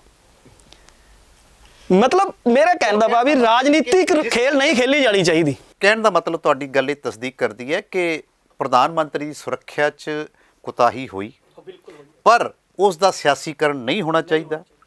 ਤੀਸਰੀ ਗੱਲ ਇਹ ਹੈ ਕਿ ਉਹ ਕਿਸੇ ਪਾਰਟੀ ਦਾ ਪ੍ਰਧਾਨ ਮੰਤਰੀ ਨਹੀਂ ਹੈ, ਉਹ ਦੇਸ਼ ਦਾ ਪ੍ਰਧਾਨ ਮੰਤਰੀ ਹੈ ਤੇ ਹਰ ਇੱਕ ਨਾਗਰਿਕ ਦੀ ਜ਼ਿੰਮੇਵਾਰੀ ਹੈ ਉਹਦੀ ਸੁਰੱਖਿਆ ਤੇ ਉਹਦਾ ਆਦਰ ਸਤਿਕਾਰ ਕਰਨ ਦੀ ਗੱਲ। ਹੁਣ ਆਪਾਂ ਆਉਂਦੇ ਹਾਂ ਕਿ ਚੋਣਾਂ ਆ ਗਈਆਂ ਨੇ, ਚੋਣਾਂ ਦੇ ਵਿੱਚ ਕਰੋਨਾ ਦੀ ਆਪਾਂ ਗੱਲ ਕਰ ਚੁੱਕੇ ਹਾਂ, ਪਰ ਸਿਆਸੀ ਧਿਰਾਂ ਇਸ ਮੁੱਦੇ ਨੂੰ, ਪ੍ਰਧਾਨ ਮੰਤਰੀ ਦੀ ਇੱਕ ਲਾਈਨ ਨੂੰ, ਜੋ ਕਿਸੇ ਮੀਡੀਆ ਨੂੰ ਵੀ ਨਹੀਂ ਕਹੀ, ਇੱਕ ਸੁਰੱਖਿਆ ਉਹਨੂੰ ਕਹੀ ਗਈ ਹੈ, ਉਹ ਗਾਂਹ ਪ੍ਰਚਾਰੀ ਜਾ ਰਹੀ ਹੈ, ਇਸ ਤਰੀਕੇ ਨਾਲ ਪ੍ਰਚਾਰੀ ਜਾ ਰਹੀ ਹੈ ਕਿ ਧਰੂਵੀਕਰਨ ਹੋਵੇ। ਹੁਣ ਸੂਬਾ ਸਰਕਾਰ ਜਾਂ ਸਿਆਸੀ ਧਿਰਾਂ ਇਸ ਨੂੰ ਕਿਹੜੇ ਤਰੀਕੇ ਨਾਲ ਦੇਖਣ? ਹੁਣ ਤਾਂ ਚੋਣ ਕਮਿਸ਼ਨ ਦੇ ਅੰਡਰ ਆ ਗਏ, ਸਾਰੀਆਂ ਗੱਲਾਂ ਪਾਸੇ ਹੋ ਗਈਆਂ, ਰਾਸ਼ਟਰਪਤੀ ਰਾਜ 'ਚ ਨਿਕਲ ਗਿਆ, ਚੋਣਾਂ ਅੱਗੇ ਹੋਣੀਆਂ ਨਿਕਲ ਗਈਆਂ, ਚੋਣਾਂ ਹੁਣ ਆ ਗਈਆਂ, ਚੋਣ ਜ਼ਾਬਤਾ ਲਾਗੂ ਹੋ ਗਿਆ। ਇਹਦੇ ਵਿੱਚ ਸਿਆਸੀ ਧਿਰਾਂ ਦੀ ਕੀ ਜ਼ਿੰਮੇਵਾਰੀ ਹੋਣੀ ਚਾਹੀਦੀ ਹੈ? ਕਿਹੜੇ ਤਰੀਕੇ ਨਾਲ ਉਹਨਾਂ ਨੂੰ ਉਤਰਨਾ ਚਾਹੀਦਾ ਹੈ? ਇਸ ਗੱਲ ਨੂੰ ਪਾਸੇ ਕਰਕੇ ਜਾਂ ਇਸ ਗੱਲ ਨੂੰ ਪ੍ਰਚਾਰ ਕੇ ਆਪਦਾ ਵੋਟਾਂ ਦਾ ਧਰੂਵੀਕਰਨ ਕਰਨ ਵਾਸਤੇ? ਕੋਈ ਵੀ ਸੈਂਸਿਟਿਵ ਇਸ਼ੂ ਜਿੱਦਾਂ ਇਹ ਗੱਲ ਹੈ ਜਾਂ ਕੋਈ ਹੋਰ ਵੀ ਸੈਂਸਿਟਿਵ ਇਸ਼ੂ, ਉਹਨਾਂ ਨੂੰ ਪਾਸੇ ਕਰਕੇ ਜਿਹੜਾ ਅਸੀਂ ਚਾਹੁੰਦੇ ਹਾਂ ਕਿ ਸਿਆਸੀ ਧਿਰਾਂ ਸਾਡੇ ਸਾਹਮਣੇ ਆਉਣ, ਆਪਣੇ ਆਪਣੇ ਵਿਕਾਸ ਦਾ ਮਾਡਲ ਲੈ ਕੇ, ਲੋਲੀਪੌਪ ਲੈ ਕੇ ਨਹੀਂ। 1000 ਦੇਵਾਂਗੇ, 2000 ਦੇਵਾਂਗੇ, ਸਕੂਟੀਆਂ ਦੇਵਾਂਗੇ, ਉਹ ਭਾਈ ਸਾਨੂੰ ਤੁਹਾਡੇ ਸਾਈਕਲ ਵੀ ਨਹੀਂ ਚਾਹੀਦੇ।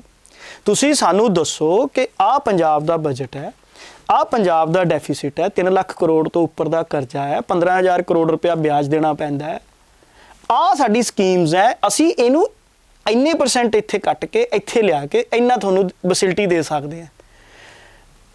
ਅਸੀਂ ਟੈਕਸ ਘੱਟ ਨਹੀਂ ਦੇ ਰਹੇ।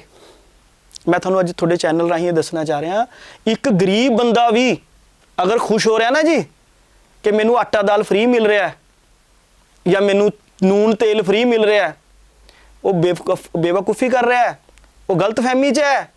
ਉਹ ਇਸ ਤੋਂ ਕਿਤੇ ਵੱਧ ਟੈਕਸ ਦੇ ਰਿਹਾ। ਤੁਸੀਂ ਸਾਬਣ ਦੀ ਟਿੱਕੀ ਲੈਣ ਜਾਂਦੇ ਹੋ ਉੱਤੇ ਵੀ ਟੈਕਸ ਦੇ ਰਹੇ ਹੋ, ਤੁਸੀਂ ਪੇਸਟ ਲੈਣ ਜਾਂਦੇ ਹੋ ਉੱਤੇ ਵੀ ਟੈਕਸ ਦੇ ਰਹੇ ਹੋ, ਦਾਲ ਲੈਣ ਜਾਂਦੇ ਹੋ, ਨਮਕ ਲੈਣ ਜਾਂਦੇ ਹੋ ਉਸ ਤੇ ਵੀ ਟੈਕਸ ਦੇ ਰਹੇ ਹੋ, ਤੁਸੀਂ ਤੇਲ ਤੇ ਕਿੰਨਾ ਟੈਕਸ ਦੇ ਰਹੇ ਹੋ। ਅੱਜ ਗਰੀਬ ਕੋਲੇ ਵੀ ਮੋਟਰਸਾਈਕਲ ਹੈ ਤੇ ਸਾਨੂੰ ਤੁਸੀਂ ਟਰਾਂਸਪੇਰੈਂਸੀ ਸਿਸਟਮ ਕਿਉਂ ਨਹੀਂ ਦਿੰਦੇ? ਤੁਸੀਂ ਸਾਨੂੰ ਦੱਸੋ ਕਿ ਤੁਹਾਡੇ ਕੋਲੇ ਇੰਨੀ ਆਮਦਨ ਆਏਗੀ, ਇਹਦੀ ਆਮਦਨ ਦਾ ਇੰਨਾ ਹਿੱਸਾ ਅਸੀਂ ਇੱਥੇ ਖਰਚਾਂਗੇ, ਅਸੀਂ ਇੱਕ ਮਾਈਨਿੰਗ ਦੀ ਪਾਲਿਸੀ ਬਣਾਵਾਂਗੇ, ਸ਼ਰਾਬ ਦੀ ਐਕਸਾਈਜ਼ ਦੀ ਪਾਲਿਸੀ ਬਣਾਵਾਂਗੇ। ਹੁੰਦਾ ਕੀ ਹੈ ਜੀ, ਫੈਕਟਰੀਆਂ ਦੇ ਵਿੱਚ ਮੈਂ ਤੁਹਾਨੂੰ ਦੱਸਦਾ, ਸ਼ਰਾਬ ਫੈਕਟਰੀਆਂ ਚਲੇ ਜਾਓ, 1 ਘੰਟੇ ਲਈ ਐਕਸਾਈਜ਼ ਕੈਮਰੇ ਬੰਦ ਕਰ ਦਿੰਦਾ, ਉਸ ਟਾਈਮ ਨਿਕਲਦਾ ਸਾਰਾ ਸਿਸਟਮ। ਹਰ ਚੀਜ਼ ਕਰਪਸ਼ਨ ਨਾਲ ਲਈ ਜਾ ਰਹੀ ਹੈ। ਪੰਜਾਬ ਦੀ ਇਨਕਮ 2 ਨੰਬਰ 'ਚ ਨਿਕਲਦੀ ਹੈ, ਫਿਰ ਉਸ ਚੋਂ ਵੰਡ ਕੇ ਟੈਕਸ ਦਾ ਪੈਸਾ ਅਸੀਂ ਕਿੱਦਾਂ ਵੰਡ ਰਹੇ ਹਾਂ। ਤੁਸੀਂ ਇੱਕ ਚੀਜ਼ ਨੋਟ ਕਰਿਓ ਬਰੀਫ 'ਚ, ਅਗਰ 100 ਰੁਪਏ ਟੈਕਸ ਆਉਂਦਾ ਹੈ ਨਾ ਜੀ, ਜੋ ਕਿ 400 ਹੋ ਸਕਦਾ, ਲੇਕਿਨ ਉਹ 300 ਪਹਿਲਾਂ ਹੀ ਸਿਸਟਮ 'ਚ ਚਲਿਆ ਜਾਂਦਾ, ਜਿਹੜਾ ਇੱਕ ਸਿੰਡੀਕੇਟ ਸਿਸਟਮ ਚੱਲਦਾ ਹੈ ਜੀ, ਰਾਜਨੀਤਿਕ ਸਿੰਡੀਕੇਟ ਕਹੂੰਗਾ ਮੈਂ, ਸਿੰਡੀਕੇਟ ਬੈਠੀਆਂ ਹੈ ਰਾਜਨੀਤੀ ਦੇ ਵਿੱਚ, ਅਹੁਦਿਆਂ ਦੇ ਵਿੱਚ। ਜਿਹੜਾ 100 ਰੁਪਇਆ ਵੀ ਰਹਿ ਗਿਆ, ਫਿਰ ਉਹਨੂੰ ਦੇਖਿਆ ਜਾਂਦਾ ਕਿ ਅਸੀਂ ਇਹਨੂੰ ਆਪਣੇ ਵੋਟ ਬੈਂਕ ਲਈ ਕਿੱਦਾਂ ਯੂਜ਼ ਕਰੀਏ। ਤੁਸੀਂ ਮੈਨੂੰ ਦੱਸੋ, ਪਿਛਲੇ 1992 ਤੋਂ ਬਾਅਦ ਪੰਜਾਬ ਦਾ ਮਾਹੌਲ ਸੁਖਾਵਾਂ ਹੋ ਗਿਆ ਸੀ, 1996 ਤੋਂ ਬਾਅਦ ਸ਼ਾਂਤੀ ਹੋ ਗਈ ਸੀ, 90 ਤੋਂ ਬਾਅਦ ਡਾਊਨ ਹੋਣਾ ਸ਼ੁਰੂ ਹੋ ਗਿਆ। ਤੁਸੀਂ ਮੈਨੂੰ ਦੱਸੋ ਕਿ ਕਿੰਨਾ ਕੁ ਐਂਟਰਪ੍ਰੈਨਿਓਰ ਇੱਥੇ ਆਇਆ, ਕਿੰਨਾ ਕੁ ਇੰਡਸਟਰੀ ਇੱਥੇ ਆਈ ਹੈ, ਕਿੰਨਾ ਕੁ ਰੁਜ਼ਗਾਰ ਵਧਿਆ ਸਾਡੇ ਪੰਜਾਬ ਦਾ। ਤੁਸੀਂ ਸਾਨੂੰ ਇਹਦਾ ਰੋਡ ਮੈਪ ਦਿਓ।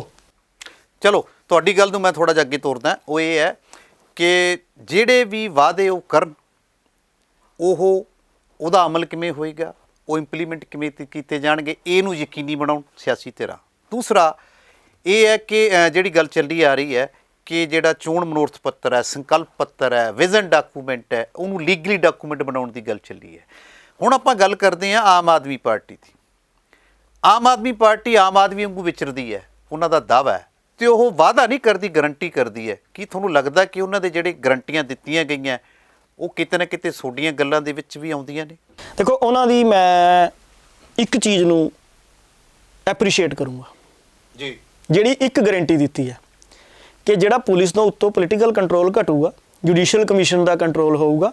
ਇੱਕੋ ਗਾਰੰਟੀ ਜਿਹੜੀ ਮੈਨੂੰ ਠੀਕ ਲੱਗੀ, ਜਿਹੜੀ ਮਨ ਨੂੰ ਛੂਹੀ, ਕਿ ਹਾਂ ਇੱਕ ਪੜ੍ਹੀ ਲਿਖੀ ਗੱਲ ਹੋਈ ਹੈ, ਇੱਕ ਪਾਏਦਾਰ ਗੱਲ ਹੋਈ ਹੈ ਕਿ ਪੰਜਾਬ ਪੁਲਿਸ ਤੋਂ ਕੰਟਰੋਲ ਜਿਹੜਾ ਹੈ ਉਹ ਪੋਲੀਟੀਕਲ ਕੰਟਰੋਲ ਘਟਾਇਆ ਜਾਏਗਾ। ਕਿਉਂਕਿ ਕੋਈ ਝੂਠ ਨਹੀਂ ਹੈ, ਪੋਲੀਟੀਕਲ ਕੰਟਰੋਲ ਪੁਲਿਸ ਨੂੰ ਪੂਰੀ ਤਰ੍ਹਾਂ ਗ੍ਰੈਬ ਕਰ ਚੁੱਕਿਆ ਔਰ ਉਹਦਾ ਮਿਸਯੂਜ਼ ਹੁੰਦਾ ਹੈ। ਝੂਠੇ ਪਰਚੇ ਹੁੰਦੇ ਆ, ਬਿਲਕੁਲ ਹੁੰਦੇ ਆ, ਮੈਂ ਤੁਹਾਡੇ ਚੈਨਲ ਤੋਂ ਓਪਨਲੀ ਕਹਿ ਰਿਹਾ। ਪੋਲੀਟੀਕਲ ਮਿਸਯੂਜ਼ ਸਭ ਤੋਂ ਵੱਧ ਪੰਜਾਬ ਪੁਲਿਸ ਦਾ ਹੁੰਦਾ, ਔਰ ਉਹ ਵਿਚਾਰੇ ਜਿਹੜੇ ਪੁਲਿਸ ਆਫੀਸਰ ਕੁਝ ਇਮਾਨਦਾਰ ਵੀ ਹੈ ਨਾ ਜੀ, ਉਹ ਜ਼ਿਆਦਾਤਰ ਲਾਈਨ ਹਾਜ਼ਰ ਹੀ ਰਹਿੰਦੇ ਆ ਜਾਂ ਛੋਟੇ। ਚਲੋ ਤੁਹਾਡੀ ਗੱਲ ਤੋਂ ਇਹ ਤਸਦੀਕ ਹੁੰਦਾ ਕਿ ਭ੍ਰਸ਼ਟਾਚਾਰ ਸਿਆਸੀ ਪ੍ਰਭਾਵ ਕਰਕੇ ਹੁੰਦਾ, ਇਹ ਘਟਣਾ ਚਾਹੀਦਾ। ਤੇ ਆਮ ਆਦਮੀ ਪਾਰਟੀ ਜਿਹੜੀ ਤੁਸੀਂ ਗੱਲ ਕੀਤੀ ਹੈ, ਜਿਹੜਾ ਜਿੱਧਰ ਪੁਲਿਸ ਨਾਲ ਜਾਂ ਪ੍ਰਸ਼ਾਸਨ ਨਾਲ ਜਿਹੜੀ ਉਹ ਗੱਲ ਹੈ ਵੀ ਉਹ ਇੰਸਪੈਕਟਰੀ ਰਾਜ ਖਤਮ ਕਰ ਦੇਂਗੇ, ਜਾਂ ਜਿਵੇਂ ਉਹਨਾਂ ਦੀ ਕਹਿਣ ਦਾ ਮਤਲਬ, ਬਾਕੀ ਗੱਲਾਂ ਨਾਲ ਤੁਸੀਂ ਸਹਿਮਤ ਨਹੀਂ ਹੋ। ਜੇ 2000 ਰੁਪਇਆ ਦੇਣਾ ਜਾਂ ਫ੍ਰੀ ਕਰਨਾ ਸਾਰਾ ਕੁਝ, ਮੁਫਤ ਤਾਂ ਤੁਸੀਂ ਪਹਿਲਾਂ ਤਸਦੀਕ ਕਰ ਚੁੱਕੇ ਹੋ ਕਿ ਤੁਹਾਡਾ ਟੈਕਸ ਤੁਹਾਨੂੰ ਹੀ ਦੇਣਾ ਅਤੇ ਤੁਹਾਡੇ ਤੋਂ ਫਿਰ ਲੈਣਾ। ਗੱਲਾਂ ਤਾਂ ਇਹੀ ਹੋ ਗਈਆਂ। ਬਾਕੀ ਮੈਂ ਇਸ ਕਰਕੇ ਹਾਂ, ਜਾਂ ਉਹ ਦੱਸਣ ਵੀ ਹਾਂ ਕਿੱਥੋਂ ਬਜਟ ਆਏਗਾ, ਕਿੱਥੇ ਖਰਚਿਆ ਜਾਏਗਾ, ਕਿੱਦਾਂ ਤੁਸੀਂ ਕਰੋਗੇ, ਫਿਰ ਸੋਚ ਸਕਦੇ ਹਾਂ ਵੀ ਸਹਿਮਤ ਹੈ ਕਿ ਨਹੀਂ ਹੈ। ਲੇਕਿਨ ਇਹ ਗਾਰੰਟੀ ਮੈਨੂੰ ਠੀਕ ਲੱਗੀ। ਅਕਾਲੀ ਦਲ ਬਾਰੇ ਕਿਵੇਂ ਦੇਖਦੇ ਹੋ ਤੁਸੀਂ? ਅਕਾਲੀ ਦਲ ਜੋ ਪਿਛਲੀਆਂ ਗਲਤੀਆਂ ਕਰ ਚੁੱਕਿਆ, ਹਾਲੇ ਤੱਕ ਵੀ ਲੋਕਾਂ ਦੇ ਮਨਾਂ 'ਚ ਉਹ ਕਿਤੇ ਨਾ ਕਿਤੇ ਉੱਭਰ ਰਹੀਆਂ, ਸੁਧਾਰ ਕਰ ਰਿਹਾ। ਨਹੀਂ, ਲੋਕਾਂ ਦੇ ਮਨਾਂ 'ਚ ਉਹ ਗਲਤੀਆਂ ਅੱਜ ਵੀ ਕਿਤੇ ਨਾ ਕਿਤੇ ਉੱਭਰੀਆਂ ਹੋਈਆਂ ਨੇ, ਪਰ ਸੁਧਾਰ ਕਰ ਰਿਹਾ ਅਕਾਲੀ ਦਲ। ਮੈਂ ਇਸ ਬਾਰੇ ਹਲੇ ਨਹੀਂ, ਇਹਨਾਂ ਦਾ ਚੋਣ ਮਨੋਰਥ ਪੱਤਰ ਆਉਣ ਤੋਂ ਪੂਰਾ ਪੜ੍ਹੀਏ ਫਿਰ ਦੇਖਦੇ ਆ ਜੀ। ਨਹੀਂ, ਕਾਫੀ ਗੱਲਾਂ ਤਾਂ ਸੁਖਬੀਰ ਜੀ ਨੇ ਐਲਾਨਤੀ ਹੈ, ਪਰ ਸੁਖਬੀਰ ਬਾਦਲ ਜੀ ਪਹਿਲਾਂ ਨਾਲੋਂ ਬਦਲੇ ਨੇ। ਦੇਖੋ, ਗੱਲਾਂ ਬਾਤਾਂ 'ਚ ਤਾਂ ਥੋੜੀ ਇੰਪਰੂਵਮੈਂਟ, ਮੈਚਿਓਰਿਟੀ ਲੱਗੀ ਹੈ ਜੀ, ਪਰ ਮੈਂ ਹਲੇ ਇਸ ਤੇ ਕੋਈ ਕਿੰਤੂ ਪਰੰਤੂ ਇਸ ਕਰਕੇ ਨਹੀਂ ਕਰਨਾ ਚਾਹੁੰਦਾ। ਪਹਿਲਾਂ ਮੈਂ ਇਹਨਾਂ ਦਾ ਚੋਣ ਮਨੋਰਥ ਪੱਤਰ ਪੜ੍ਹ ਕੇ ਹੀ ਕੋਈ ਕਿੰਤੂ ਪਰੰਤੂ ਕਰ ਸਕੂੰਗਾ ਵੀ ਐਕਚੁਅਲ 'ਚ ਕਿਆ ਇਹ ਵਿਜ਼ਨ ਦੇ ਰਹੇ ਹੈ। ਲੋਕ ਜ਼ਿੰਮੇਦਾਰ ਹੋ ਗਏ। ਚਲੋ ਸਿਆਸੀ ਤਰ੍ਹਾਂ ਨਹੀਂ ਹੋਈਆਂ, ਲੋਕ ਜ਼ਿੰਮੇਦਾਰ ਹੋ ਗਏ। ਹਲੇ ਵੀ ਲੋਕਾਂ ਨੂੰ ਵੰਡਿਆ ਹੋਇਆ, ਲੋਕਾਂ ਨੂੰ ਜਾਤ ਪਾਤ ਧਰਮ ਦੀ ਥੋੜੀ ਜੀ ਸੋਚ ਪਰੇ ਕਰਕੇ ਨਾ ਜੀ, ਇਹ ਆਪਣੇ ਵਿਕਾਸ ਦੀ ਸੋਚ ਦੇਖਣੀ ਪੈਣੀ ਹੈ ਕਿ ਸਾਨੂੰ ਐਕਚੁਅਲ 'ਚ ਡਿਵੈਲਪਮੈਂਟ ਦੇ ਰਹੇ ਆ ਕਿ ਨਹੀਂ, ਕਿ ਆ ਸਿਰਫ ਸਾਨੂੰ ਲੋਲੀਪੌਪ ਹੀ ਦਿੱਤੇ ਜਾਣਗੇ। ਲੋਕਾਂ 'ਚ ਥੋੜ੍ਹਾ ਜਿਹਾ ਹੁਣ ਆਪਾਂ ਨੂੰ ਨਾ 1 ਮਹੀਨਾ ਹੈ ਬਸ, ਥੋੜ੍ਹਾ ਜਿਹਾ ਲਾਲਚ ਤਿਆਗ ਦਿਓ, ਜਾਤ ਦਾ, ਧਰਮ ਦਾ, ਜਾਂ ਤੁਸੀਂ ਲਾਲਚ ਤਿਆਗ ਦਿਓ। ਜਿਹੜੇ ਆ ਪ੍ਰਲੋਭਨ ਦਿੱਤੇ ਜਾ ਰਹੇ ਹੈ। ਥੋੜਾ ਜਿਹਾ ਸਿੰਸੀਅਰ, ਜਿੱਦਾਂ ਤੁਸੀਂ, ਮੈਨੂੰ ਬਹੁਤ ਅੱਛੀ ਲੱਗੀ ਤੁਹਾਡੀ ਗੱਲ ਕਿ ਇਹਦਾ ਲੀਗਲ ਡਾਕੂਮੈਂਟ ਬਣਾ ਦਿਓ ਜਿਹੜਾ ਚੋਣ ਮਨੋਰਥ ਪੱਤਰ ਹੈ, ਉੱਥੇ ਲੋਕਾਂ ਨੂੰ ਕਰਨਾ ਚਾਹੀਦਾ। ਔਰ ਨੌਜਵਾਨ ਮੁੰਡਿਆਂ 'ਚ ਕਿਤੇ ਨਾ ਕਿਤੇ ਸੋਚ ਮੈਂ ਦੇਖੀ ਹੈ ਜੀ, ਜਿਹੜੇ ਅੱਜ ਕੱਲ੍ਹ ਪੜ੍ਹੇ ਲਿਖੇ ਨੌਜਵਾਨ ਹੈ, ਕਿਉਂਕਿ ਕੋਈ ਬੀਟੈਕ ਕਰਕੇ ਵਿਹਲਾ ਘੁੰਮ ਰਿਹਾ, ਕੋਈ MBA ਕਰਕੇ ਵਿਹਲਾ ਘੁੰਮ ਰਿਹਾ। ਇਹ ਸਨ ਵਿਕਰਮਜੀਤ ਸਿੰਘ ਪਾਸੀ ਜੀ, ਜਿਨ੍ਹਾਂ ਨੇ ਬੜੀ ਬੇਬਾਕੀ ਨਾਲ ਤੇ ਦਿਲ ਸ਼ੋਈ ਨਾਲ, ਦਿਲ ਖੁਸ਼ੀ ਨਾਲ, ਦਿਲ ਨੂੰ ਛੂਹਣ ਵਾਲੀਆਂ ਗੱਲਾਂ ਤੇ ਦਿਲ ਦੇ ਤਰੀਕੇ ਨਾਲ ਕੀਤੀਆਂ ਨੇ। ਉਹਨਾਂ ਸਭ ਤੋਂ ਪਹਿਲਾਂ ਵੱਡੀ ਗੱਲ ਕੀਤੀ ਹੈ ਕਿ ਸਿਆਸੀ ਧਿਰਾਂ ਜਿੰਨੀਆਂ ਵੀ ਹੈਗੀਆਂ ਨੇ, ਉਹ ਉਹਨਾਂ ਦੀਆਂ ਗੱਲਾਂ ਤੇ ਉਹਨਾਂ ਦੇ ਵਾਅਦਿਆਂ ਤੇ ਸਵਾਲ ਉਠਾਏ ਨੇ, ਪਰ ਕੁਝ ਸਿਆਸੀ ਧਿਰਾਂ ਜੋ ਸੁਧਾਰ ਵੱਲ ਤੁਰੀਆਂ ਨੇ, ਉਹਨਾਂ 'ਚ ਉਹਨਾਂ ਦਾ ਵੀ ਨਾਮ ਲਿਆ, ਬੇਖੌਫ ਲਿਆ, ਮੈਂ ਨਿਰਪੱਖ ਤੌਰ ਤੇ ਲਿਆ। ਦੂਸਰਾ, ਕਾਨੂੰਨੀ ਪੱਖ ਤੋਂ ਆਪਾਂ ਗੱਲ ਕਰੀਏ ਤਾਂ ਪ੍ਰਧਾਨ ਮੰਤਰੀ ਸੁਰੱਖਿਆ ਦਾ ਮਾਮਲਾ ਜੋ ਮੰਨਿਆ ਜਾ ਰਿਹਾ ਸੀ ਕਿ ਇਸ ਚੋਣ ਦਾ ਇੱਕ ਮੁੱਖ ਮੁੱਦਾ ਬਣਾਇਆ ਜਾ ਰਿਹਾ, ਬਣਾਉਣ ਲਈ ਪ੍ਰਚਾਰਿਆ ਜਾ ਰਿਹਾ, ਉਹਨਾਂ ਪ੍ਰਤੀ ਆਮ ਵੋਟਰਾਂ ਨੂੰ, ਆਮ ਪੰਜਾਬ ਵਾਸੀਆਂ ਨੂੰ ਵਿਚਾਰਨ ਦੀ ਲੋੜ ਹੈ, ਸਮਝਣ ਦੀ ਲੋੜ ਹੈ, ਵਰਗ ਵੰਡ 'ਚ ਨਾ ਪੈਣ ਤੇ ਆਪਦੀ ਜਿਹੜੀ ਉਹਨੂੰ ਸਹੂਲਤਾਂ ਦਿੱਤੀਆਂ ਜਾ ਰਹੀਆਂ ਨੇ ਉਹ ਉਹਨਾਂ ਦੇ ਟੈਕਸ ਤੋਂ ਹੀ ਮਿਲਦੀਆਂ ਨੇ, ਇਸ ਨੂੰ ਬਚਾ ਲੈਣ। ਕਿਉਂਕਿ ਦੂਸਰਾ ਉਹਨਾਂ ਨੇ ਕਿਹਾ ਲੀਗਲ ਡਾਕੂਮੈਂਟ, ਜਿਹੜੇ ਵਾਅਦੇ ਹੈ ਵਾਅਦੇ ਹੀ ਨਾ ਰਹਿਣ, ਕਿਉਂਕਿ ਹਮੇਸ਼ਾ ਇੱਕ ਸਟੇਜ ਤੇ ਬਾਅਦ ਦੇਖਿਆ ਜਾਂਦਾ ਕਿ ਅਸੀਂ ਤਾਂ ਇੰਨਾ ਕੁ ਕਿਹਾ ਸੀ। ਤਾਂ ਜਿਵੇਂ ਇੱਕ ਨਸ਼ੇ ਦੇ ਮੁੱਦਿਆਂ ਦੀ ਗੱਲ ਹੋਈ ਸੀ, ਉਹਦੇ ਵਿੱਚ ਕਿਤੇ ਨਾ ਕਿਤੇ ਵੰਡ ਕਰਕੇ ਕਿਹਾ ਜਾਂਦਾ ਸੀ, ਅਸੀਂ ਇੰਨਾ ਹੀ ਕਿਹਾ ਸੀ, ਦੂਜਾ ਤਾਂ ਕੁਝ ਕਿਹਾ ਨਹੀਂ ਸੀ। ਉਹਨਾਂ ਨੂੰ, ਆਮ ਵੋਟਰਾਂ ਨੂੰ ਸਮਝਣ ਦੀ ਲੋੜ ਹੈ। ਫਿਰ ਉਹਨਾਂ ਦੀ ਆਖਰੀ ਗੱਲ ਇਹ ਹੈ ਕਿ ਐਤਕੀ ਸਰਕਾਰ ਜੋ ਆਏਗੀ ਉਹ ਮਿਕਸ ਸਰਕਾਰ ਆਏਗੀ, ਜਿਹਨੂੰ ਪੰਜਾਬੀ 'ਚ ਖਿਚੜੀ ਕਹਿ ਦਿੰਦੇ ਆ, ਪਰ ਖਿਚੜੀ ਤਾਂ ਸਿਹਤ ਲਈ ਬੜੀ ਅੱਛੀ ਹੁੰਦੀ ਹੈ। ਮੈਨੂੰ ਲੱਗਦਾ ਸਰਕਾਰ ਵੀ ਅੱਛੀ ਹੋਊਗੀ ਫਿਰ, ਕਿਉਂਕਿ ਹਰ ਪਾਸੇ ਮਸਲੇ ਉਠਾਏ ਜਾਣਗੇ ਤੇ ਲੋਕਾਂ ਦੀ ਗੱਲ ਚੱਲੂਗੀ। ਆਉਣ ਵਾਲੇ ਦਿਨਾਂ ਦੇ ਵਿੱਚ ਲੋਕ ਸਿਆਸੀ ਧਿਰਾਂ ਦੀਆਂ ਵਾਅਦਿਆਂ ਨੂੰ ਕਿਸ ਤਰ੍ਹਾਂ ਲੈਂਦੇ ਨੇ, ਉਹਨਾਂ ਦੀ ਸਹੂਲਤਾਂ ਨੂੰ ਕਿਸ ਤਰ੍ਹਾਂ ਲੈਂਦੇ ਨੇ, ਇਹ ਲੋਕਾਂ ਦੀ ਵੱਡੀ ਜ਼ਿੰਮੇਵਾਰੀ ਹੈ। ਤੇ ਉਸ ਦੇ ਨਾਲ ਆਪਦੀ ਸਿਹਤ ਦਾ ਖਿਆਲ ਰੱਖ ਕੇ ਚੋਣਾਂ ਵਿੱਚ ਜੋ ਵੋਟ ਦਾ ਅਧਿਕਾਰ ਇਸਤੇਮਾਲ ਕਰਨ ਲਈ ਉਹਨਾਂ ਕਿਵੇਂ ਉਤਰਨਾ, ਇਹ ਉਹਨਾਂ ਨੂੰ ਸਾਵਧਾਨੀ ਵਰਤਣ ਲਈ ਉਹਨਾਂ ਨੇ ਤਾਕੀਦ ਵੀ ਕੀਤੀ ਹੈ। ਤੇ ਪੰਜਾਬ ਸਰਕਾਰ ਵੱਲੋਂ 15 ਜਨਵਰੀ ਤੱਕ ਉੱਥੇ ਰੋਕ ਵੀ ਲਗਾ ਦਿੱਤੀ ਹੈ। ਹੋ ਸਕਦਾ ਆਉਣ ਵਾਲੇ ਦਿਨਾਂ 'ਚ ਹੋਰ ਹੋਵੇ, ਲੇਕਿਨ ਐਤਕੀ ਜੇ ਵੱਡੀ ਚੁਣੌਤੀ ਚੋਣਾਂ ਦੇ ਵਿੱਚ ਵੋਟ ਦਾ ਅਧਿਕਾਰ ਇਸਤੇਮਾਲ ਕਰਨ ਤੇ ਵੱਡੀ ਚੁਣੌਤੀ ਇਹ ਵੀ ਹੈ ਕਿ ਸਿਹਤ ਨੂੰ ਖਿਆਲ 'ਚ ਰੱਖਦੇ ਹੋਏ ਤੁਸੀਂ ਆਪਣਾ ਵੋਟ ਅਧਿਕਾਰ ਕਿਵੇਂ ਇਸਤੇਮਾਲ ਕਰਨਾ ਹੈ। ਮੈਨੂੰ ਲੱਗਦਾ ਹੈ ਕਿ ਦਰਸ਼ਕ ਇਸ ਗੱਲ ਨੂੰ ਚੰਗੀ ਤਰ੍ਹਾਂ ਸਮਝਦੇ ਹੋਣਗੇ। ਅਸੀਂ ਜਿਹੀਆਂ ਚਰਚਾਵਾਂ ਦਰਸ਼ਕਾਂ ਸਾਹਮਣੇ ਰੱਖਦੇ ਰਹਿੰਦੇ ਹਾਂ। ਜੇ ਸਾਡੀ ਇਹ ਕੋਸ਼ਿਸ਼ ਦਰਸ਼ਕਾਂ ਨੂੰ ਅੱਛੀ ਲੱਗਦੀ ਹੈ ਤਾਂ ਉਹ ਸਾਡੇ ਚੈਨਲ ਨੂੰ ਲਾਈਕ, ਸਬਸਕ੍ਰਾਈਬ ਜ਼ਰੂਰ ਕਰਨ ਤੇ ਲਗਾਤਾਰ ਦੇਖਦੇ ਰਹਿਣ ਸਕਾਈ ਨਿਊਜ਼ ਪੰਜਾਬ।